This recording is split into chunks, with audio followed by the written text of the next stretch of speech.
如果从我们看到中国投入所谓的研发经费，我们必须说，也不只是这个就我们所看到的这个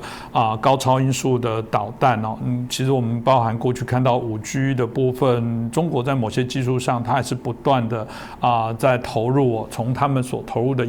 研究发展的这些经费里面，也看得出来，甚至有人做一个比评，它都比美国高出许多。所以，就算现在是不是早晚在许多不同的面向里面都会有所谓的这个美国必须要担心的中国在许多的面向都有可能在一个转捩点上去超越美国呢？老师，这部分你怎么看呢？我觉得我们刚才谈了好几次这个斯普宁时刻，指的是呢，就是它真正含义是说，如果美国能够及时警醒，采取必要的措施，反制苏联，同时实现核威胁的战略平衡，那么美国就能度过这个危机。那么从这个意义上讲，这样的时刻是只有一次的。在此发生了以后，要么是美国警醒，要么是美国沉沦。那么中共当然是希望后一种的，拜登和他的民主党也不那么争气，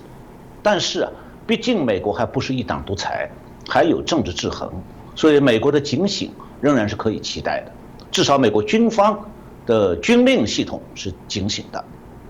那么另一方面，我们要讲到中共，就主持人谈到这方面，就中共到底现在的实力怎么来评估？前面我讲了很多关于苏联的这个实力问题，它有高过美国的时候，但是很快它就下坡了。我前面提到，它最好的时候是60年代，然后下坡时候就80年代、90年代苏联消失了，就不用再讲了。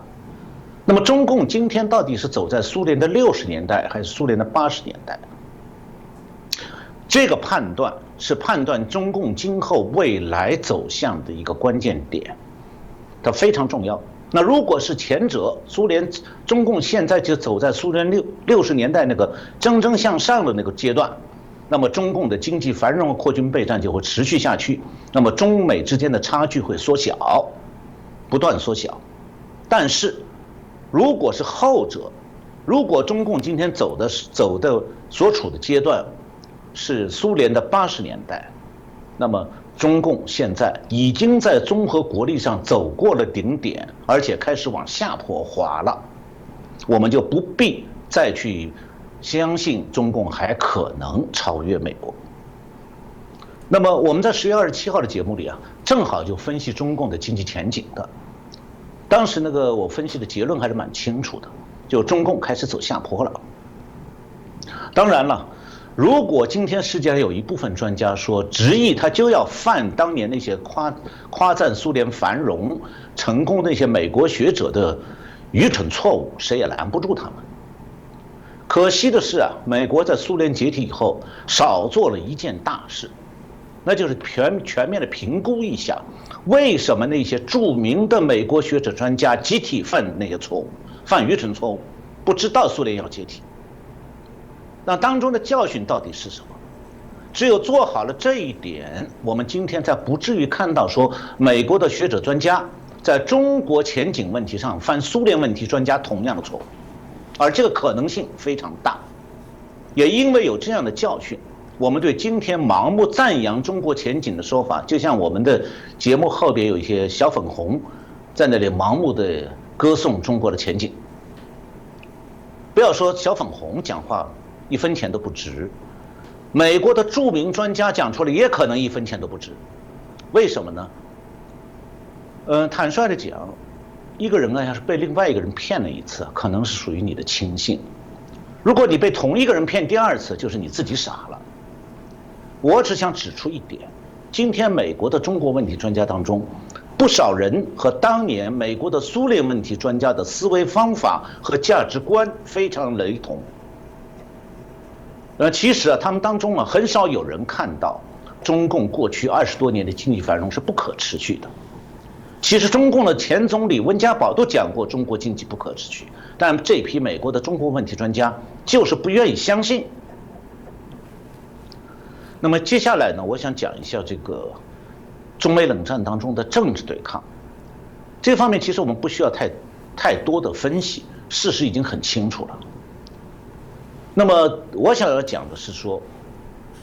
通过苏联和美国在美苏冷战当中的政治对抗，我们看到一点，就是今天中共和台湾的关系，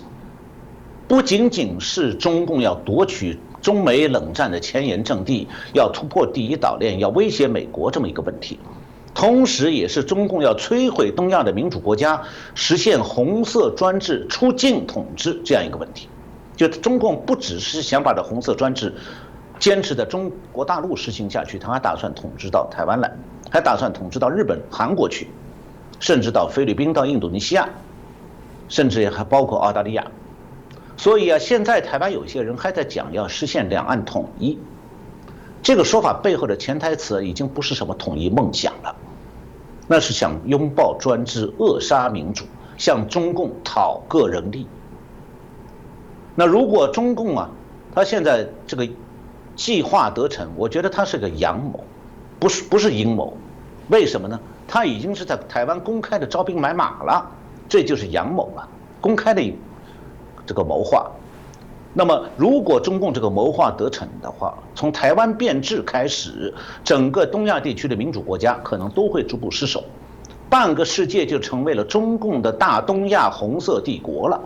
我们都记得日本当年有一个大日本帝国，有一个大东亚共荣圈的梦，中共现在有一个大东亚红色帝国梦。所以东亚地区的民主国家是必须和美国一起来守护东亚地区的民主和自由。那么今天时间不多了，我就再讲最后一个问题，就是事关综合国力的判断。当然我来不及细讲了。中共要在中美冷战中坚持下去，它的综合国力是它的前提条件。那么分析红色大国崛起梦这个前景啊，有一个话题是绕不过去的，那就是很多人都会提出来说，苏联是封闭式的计划经济，那么中共已经改成开放式的半市场经济了，改革开放了，那中共是不是就能够避免苏联的命运？那么事实是什么呢？中共和改革后的中共和当年不改革的苏联，两者的区别就在于一点。苏联的封闭式计划经济的困境，最后表现为财政困境。那中共这边的困境是表现为财政困境加上潜在的金融危机。那么最近中共已经开始房地产税试点，就是一个这种困境的金融危机的这个要避免金融危机的一个例证。那么以前我们在节目里讲过，中共的经济繁荣啊，是一种不可重复、不可持续的景气阶段。第一个是出口景气，第二个是土木工程景气。那么后一个的现实结果就是房地产泡沫，而房地产泡沫最大的危险就是金融危机。那么10月23号，中共突然宣布说要开始全面征收房产税，要试点，现在若干城市试点，然后5年后立法全国推进。那么中共突然推动房产税有2个目的，第一个就是要来挤压房地产泡沫，避免它整个经济被房地产泡沫绑架这种困局，这就是害怕房地产泡沫破灭以后引发金融危机、银行破产。那中共这收房地产税的第2个目的呢，就是要为地方财政寻找替代的收入来源。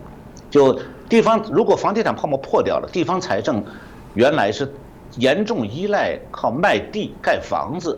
来取得土地收益，每年达到8万亿，2020年就是1年8万多亿。那么中共也深知，这种建立在房地产泡沫上的这种对地方财政对卖地收入的过度依赖是非常危险的，因为泡沫一旦破裂，就必然造成地方财政的危机。大家注意，我这里讲到的财政危机和金融危机，其实在中国都已经到了眼前了。我讲苏联是表现为财政危机，就综合国力下降，中共会表现为财政危机加潜在的金融危机，而现在财政困境和潜在金融危机，中共已经用收房产税表现出来了。中共之所以在这个时刻开征房产税啊，是因为恒大风暴已经导致房地产泡沫开始破裂，再也修补不了了。那么中共经济今后失去了房地产泡沫这个经济支柱以后，其实大家想一想就知道，泡沫能支撑当支柱吗？那么预后不良就是肯定显而易见的。中共自己也非常担心的，因此才会未雨绸缪，用房产税来避免财政危机。同时有防范金融危机的。那么，中共对财政危机和金融危机的防范措施本身证明啊，中共今后的综合国力再也不会像过去20年那样蒸蒸日上，而是像80年代的苏联那样每况愈下。当然了，这个问题我讲的非常简略，因为它牵涉面很广的。如果观众们有兴趣的话，可以告诉制作单位，我们今后再来做专门的分析。